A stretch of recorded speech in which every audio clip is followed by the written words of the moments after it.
Because I am sure that this government has done so much in skills development, dishing out skills. John, what happens to decent job? What happens to labor rights? What happens to industry growth and all of that? To push, to advance and amplify the voices of young persons in nation building, in economic development, in entrepreneurship, and also political participation.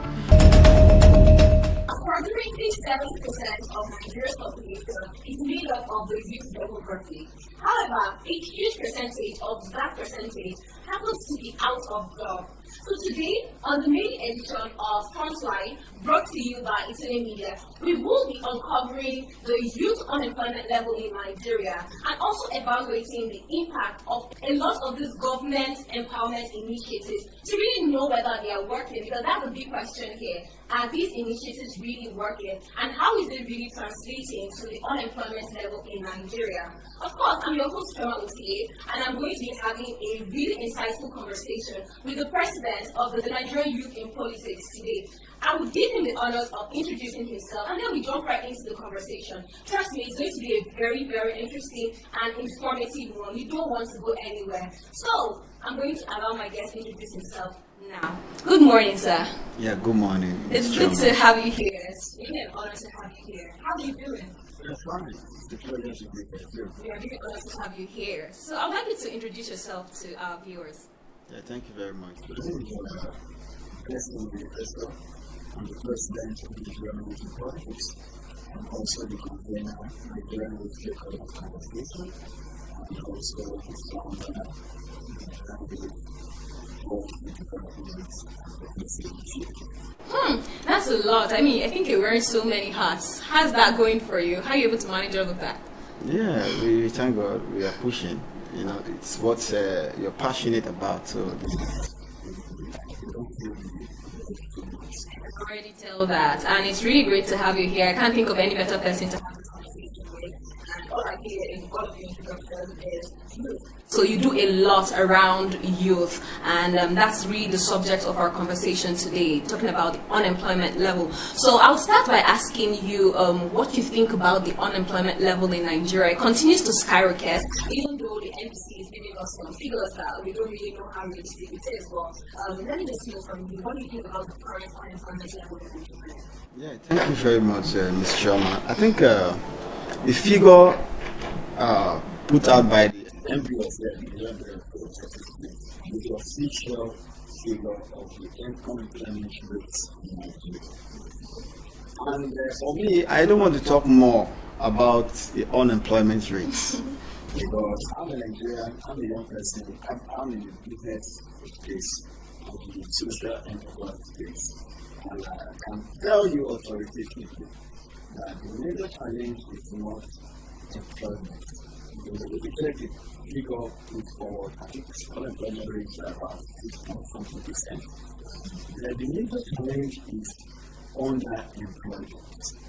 That is the biggest problem, because every young Nigerian you see today, irrespective of the level of education, have one skills or the other. They are engaged in one trade or one business. You understand? So the issue now with the government needs to take very serious is underemployment people. They are engaged in one business or the other. You go to the market. This is Abuja. You know, I can tell you to go to Wuse Market. You find most of these young Nigerians working there. Some of them they pay them as small as 15,000 naira per month. They pay them 20,000 naira per month in an economy of today. So can you now say that such persons that have been paid after 1 month, have been paid 15,000, 20,000 naira is duly employed? No. So Sadly not, unfortunately.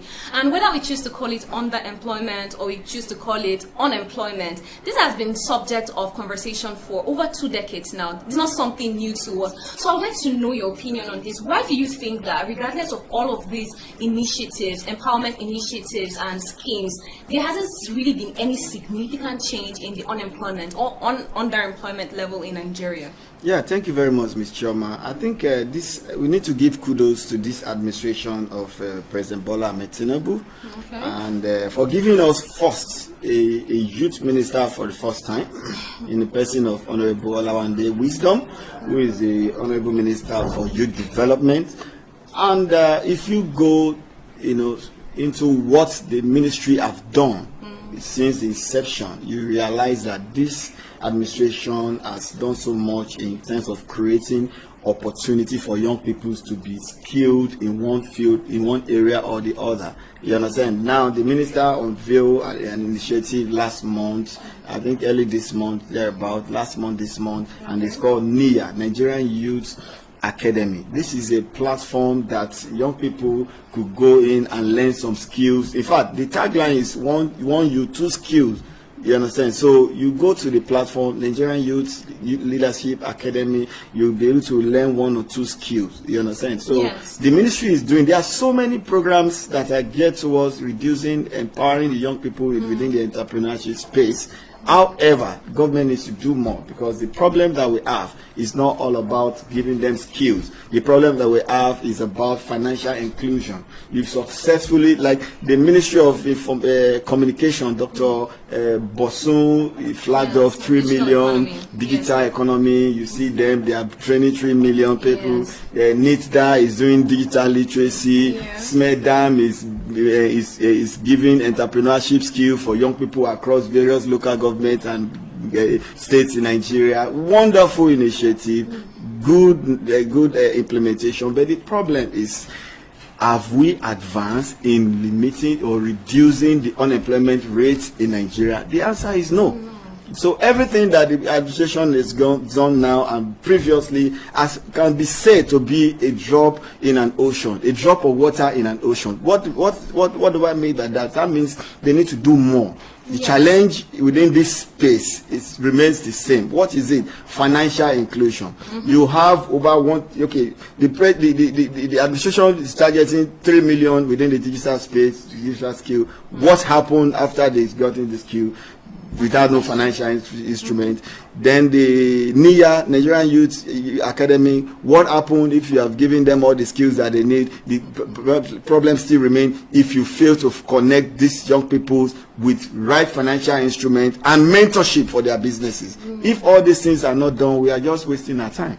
I totally agree with you, and I would like to pick up from what you said. I totally agree with the fact that the Minister of Youth Development and the Minister of Digital Economy and Communications, they are really doing amazing work. But the problem is the gap, like you mentioned, about having them have capital to actually start implementing what they are doing. But I would want us to really build more around that. But before then, I want us to go back to the basics a little, where the root of the problem is, because unemployment is not really about the government alone, it's also about the people. Are they really prepared to actually take up the world of work? Are they really prepared to do what they're expected to do?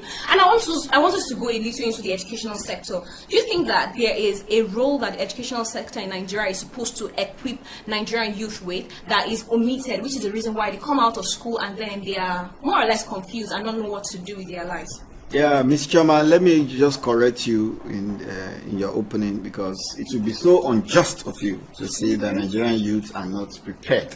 You understand? Because I can tell you, I receive calls even back in the village. I receive calls of young people that have no means of livelihood. We are very, very much ready to get involved, to be doing something. But the questions now take us to the next, which is the enabling environment.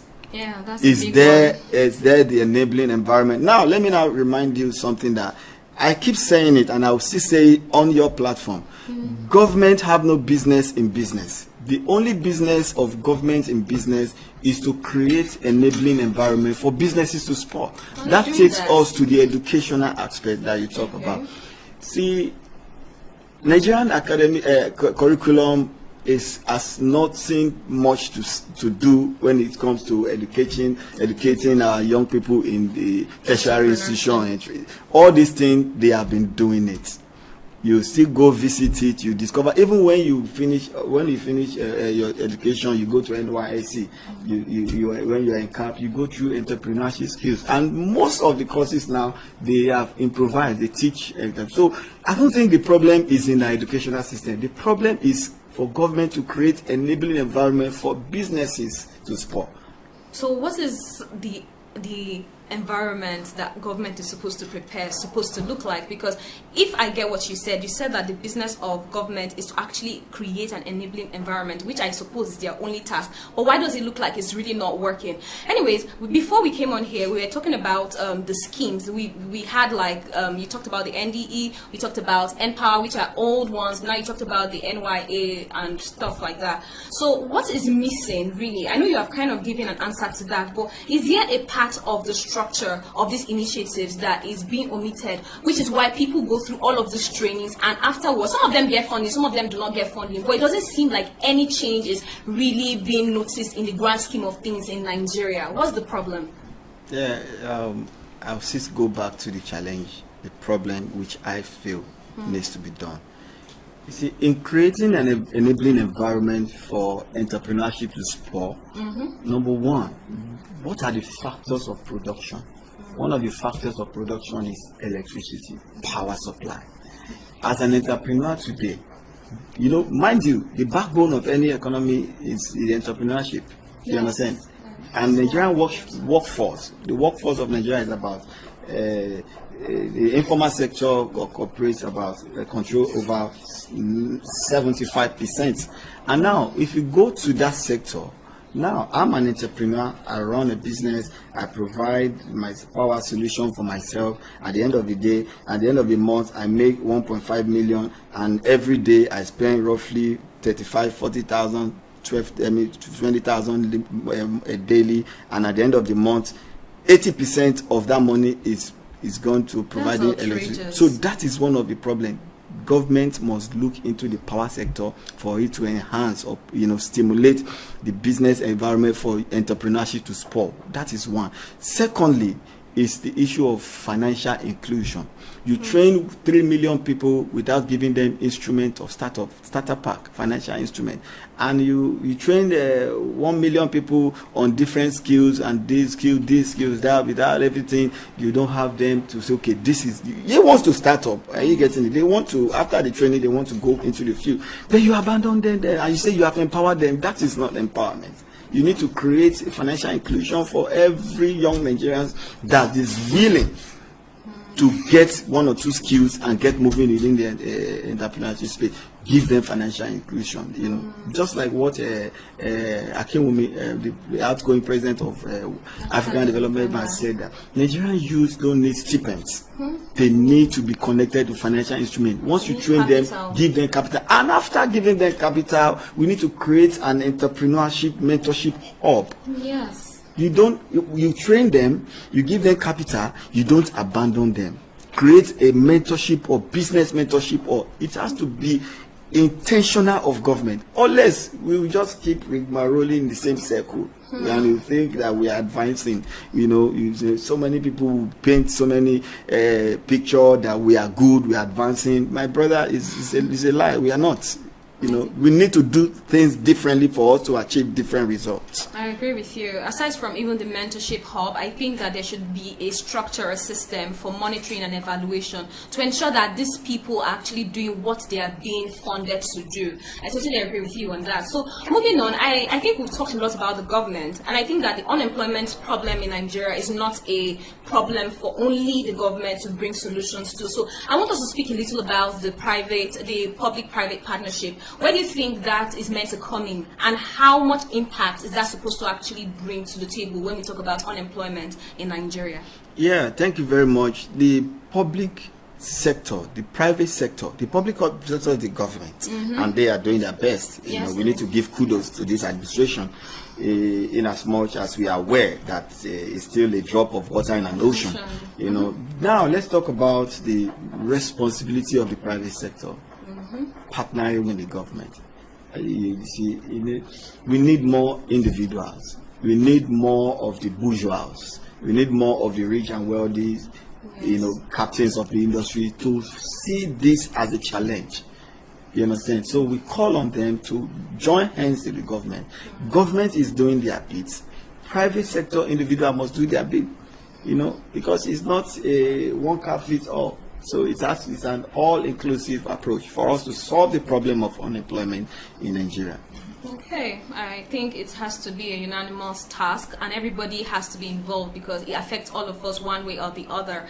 So moving on, I want us to talk about the reach of these schemes or initiatives of the government. I see that most of the people that actually get to receive fundings or some of these trainings are people that are probably politically connected in some way, but people that are marginalized, people in rural areas, they don't really get to participate or benefit from most of these trainings and initiatives. What do you think is missing? Why is it not going all the way down to the grassroots? And how should it get to them? Yes, I think I'm not a government person. I'm not employed by the federal government of Nigeria. I'm employed by the federal government of the youth, to push, to advance and amplify the voices of young persons in nation building, in economic development, in entrepreneurship, and also political participation. And the challenge posed by your question is simple. It's the dysfunctional system of government. Those that are engaged by government to do this work need to sit tight. Like the Ministry of Information, this is their business. It is the mandate of the Ministry of Information. And they have the agency, they'll call it NOA, National Orientation Agency. They are still under Ministry of Communication, Information Dissemination. So getting various programs of government that is geared towards solving the challenges in the entrepreneurship space and employment empowerment of the young peoples in Nigeria is the business of these agencies of government. So they need to sit tight. In rural areas, most of these organizations, agencies of government, they have offices in states. So when the central government is doing their bit, so it is the business for them to disseminate, ensure that the right set of people get the information and participate in these opportunities are available. Yes. Because I am sure that this government has done so much in skills development, dishing out skills. One youth, two skills, Nigerian Youth Academy, we have Nigerian Youth Exports, Nigerian Youth Exports Academy. There are so many initiatives that are geared towards giving skills, capacity building, human capital development, you understand? So the ministries and agencies relevant should do their job. Yes, I hope they do their job because there are a myriad other people, young people in different nooks and crannies in Nigeria that deserve to actually enjoy this because they are citizens of the country. So I urge the agencies that are responsible for this to ensure that this goes down as much as possible to some of these targeted individuals. So earlier, before we came here, we had also spoken about how a lot of the time they just bring up policies and maybe some already designed implementation plans for young people without having the young people on the table. How do you think that young people or youth can actually be involved in the designing of most of these policies, or in fact most of these initiatives, so that they know what really hurts and know how to solve these problems, other than just bringing something and say, oh, this is for the youth, but no youth was on the table? How do you think that youth participation can actually change most of this? Yeah, thank you very much. In fact, you have succeeded in reading my mind. What do I mean? On the 30th of this month, April, just 14 days from now, we will be unveiling the Nigerian Youth Policy Development Advocacy Initiative. Why did we decide to identify that space? Because we realize young people need to be at the center of policy making. Of course. And when you talk about the youth constituency, that is the heart of a nation. China, as it is today, is what it is because they were able to harness the population of this youth. And that's why China is a world power. Other countries are similar. You can say it's the same strategy. So Nigeria now, we are a growing economy. So we need to bring the young people into the policy development space. That is where NYPD AI comes in. So we want to ensure that when it comes about policy development that affects the youth, the young people are at the center. So we are advocating for that. And in the next 1 year, all our programs, we are going to be working in collaboration with the Ministry of Youth Development, because we are going to amplify what they do. We are going to ensure that when whatever policy that affects the young people at the National Assembly, we are there. We take the information to the young people, and we will now be the bridge to say these policies are good for us, these policies are not good for us. So we must take ownership of the process of formulating policies that affect the next generation of Nigeria. I like your response. However, I still have a bit of a problem with that, because I think that in this part of the world, we are very big on coming up with policies, but when it comes to implementation, it is difficult. How do you foresee your event, which is, by the way, a very great one, and I would love each and every one of us to participate in it or be involved in it in one way or the other. How do you think that it is going to go beyond just mere paper or written documents to actionable or implementable steps that are going to really change the trajectory of things? Like I said earlier, it is a responsibility of every meaningful, passionate Nigerian to get involved in the process. It is not the business of government alone. If you leave the running of this country in the hands of government alone, your future will be messed up. So we are bringing together a crop of young Nigerians that are professional, that are passionate about development, to be involved in the business of policy making, to be involved in the business of governance, so that we'll be able to hold the government accountable, and so that we'll be able to reinforce informed decision that is needed to advance the nation, and most especially because our constituency is the youth constituency, to advance the aspiration of the Nigerian youth in general. That's interesting. I just hope that the people that are involved actually are willing to take the steps, or necessary steps. All right, moving forward. By the way, thank you very much for your responses so far. I just really hope that our audience are really taking all of this into cognizance, because these are very important conversations or solutions to the ever-growing problem of unemployment in Nigeria. So my next question would now be that a lot of people see entrepreneurship as the one-size-fits-all solution to unemployment in Nigeria. Then it begs the question, what happens to decent job? What happens to labor rights? What happens to industry growth and all of that? What do you think is another solution to the unemployment level in Nigeria aside from entrepreneurship? Because some people argue that, oh, they are not entrepreneurs at heart. They don't really like buying and selling. They don't like business. So how else can they make money or have a decent life for themselves aside from being entrepreneurs?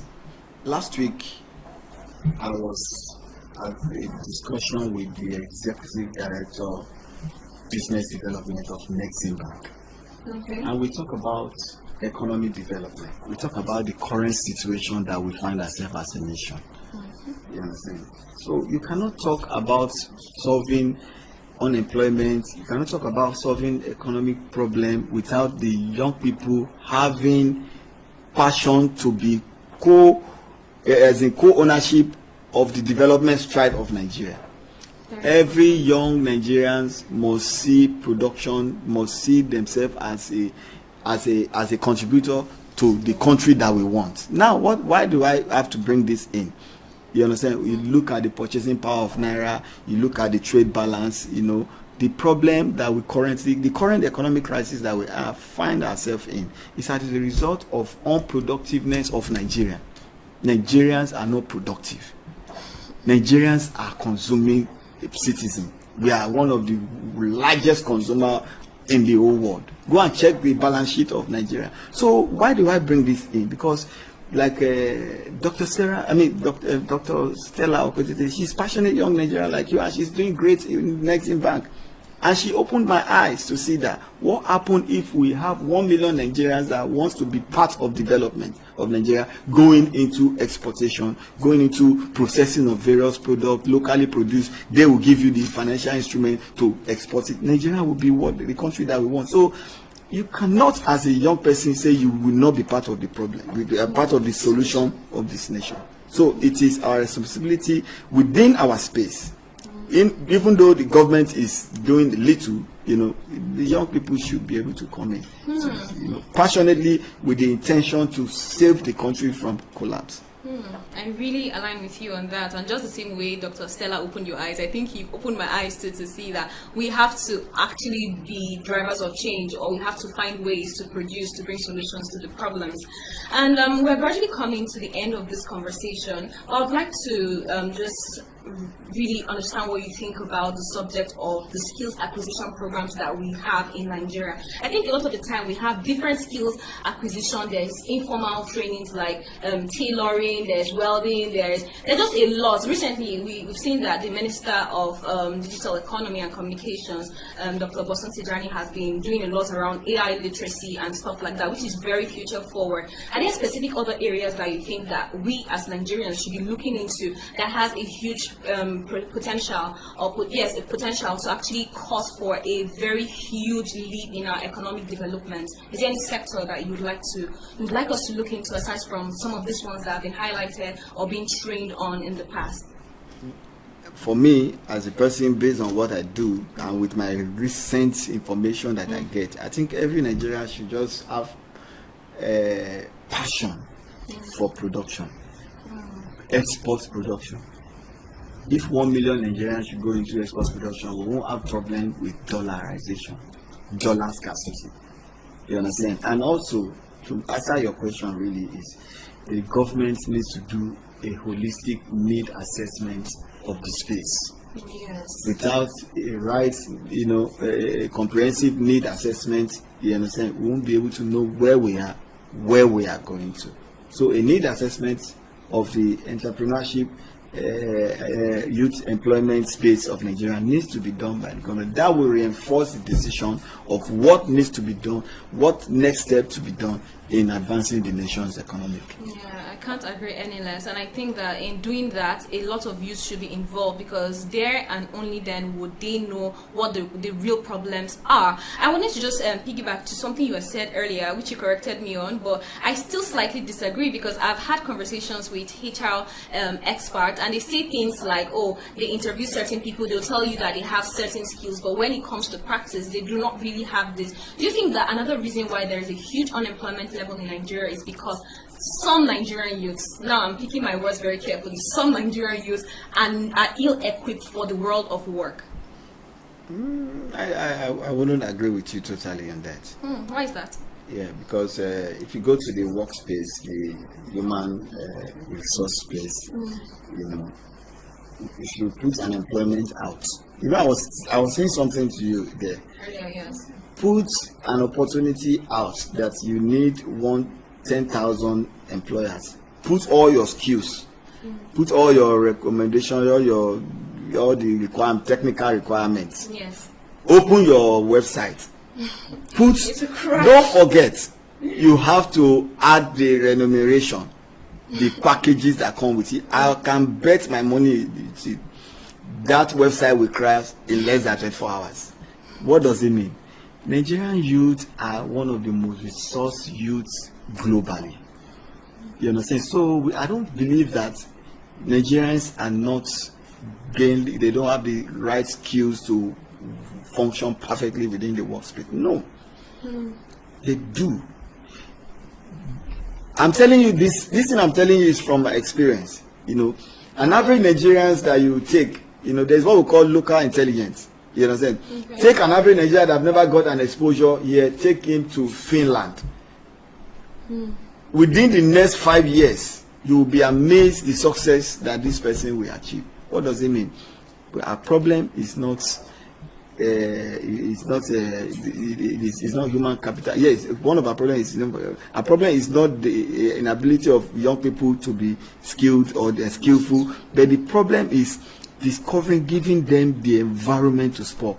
Take an illiterate person in your own organization, groom that person within 1 month, he can compete anywhere in the world, because we have one of the most fertile and one of the most blessed human resources that any nation can be proud of. Absolutely, absolutely. Nigerian youths are really hardworking and resilient, and I just think that we just need a very great, conducive environment to thrive. I would like to know from you, we talked about a lot of youth empowerment initiatives or schemes in the past. Can we look at some of them or can you just tell me what success to you means in all of these initiatives? And if you are given an opportunity to actually come up with a scheme, what are things that you'd say are learnings from any of these schemes that you would want to implement, or mistakes that were made that you'd like to correct in future policies that's going to cause for better change? Because there are so many, talking about 2 decades ago, 3 decades ago, there's been a lot of schemes, but it doesn't feel like it is changing anything. What are some recommendations that you would implement if you were given an opportunity to come up with a scheme for youth unemployment reduction? Yeah, thank you very much. I think in my capacity, I would not want to do an assessment of the impact of previous initiatives or the current initiative of government. But we need to learn from their mistakes. Yes, why I'm saying this is that if you do that, you come under attack. You understand? You do that, you come under attack. But if you are asking me for what needs to be done, I can now tell you that, Nigeria should make a decision. The government of Nigeria must be intentional in solving the problem that we are talking about. And what am I trying to say? Just take a look at China, for instance. The secret weapon that Chinese government use to take the people to take China to where they are now. Currently, yes. The youth, the citizens of China are the backbone of the Chinese economy. Of course. Now it's an intention, it's a deliberate effort. They call it plug in. Okay. It took China roughly 30 years to identify the resourcefulness of its youth, to plug them into various sectors of the economy, intentionally, not politically. You understand? Now China plug them in various sectors, give them skills, and establish them to be producing. That's why you see Temu, you see Alibaba, you see you can buy virtually everything in China. So if I am in a position to make a proposition, is Nigerian government should be intentional in solving these challenges. Let us create a system that we identify systematically. It does not matter how long it takes us. It took China 30 years to lift their citizens out of poverty, to get to where they are now. So it can take Nigeria, because the pace of development in Nigeria is, I don't know, I don't want to talk about it. But if we are so much interested and determined, systematically we can be signing them on, one after the other, so that we know that at least in the next 5 years, 10 years, we have been able to connect young Nigerians that really want to be part of the economic backbone of the nation into productivity. It has to be intentional. We must consciously sign them up.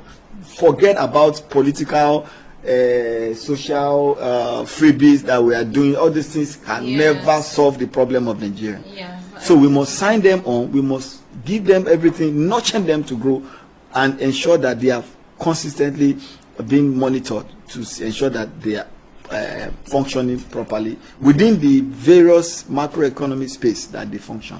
It's important that you added that, and I totally agree with you. And all I hear from what you say is intentionality. There needs to be a huge level of intentionality, because I think that initiatives like this or schemes like this in Nigeria are merely buzzwords. People just want to do certain things and be caught on camera and be shared on TV, and then we see them do certain things while the impact is really not being felt where it should be felt. So before I let you go, we've come to the end of this conversation. I'd just like to know from you, so I'd like to say this to an average Nigerian youth out there that is currently unemployed or even underemployed, like you said.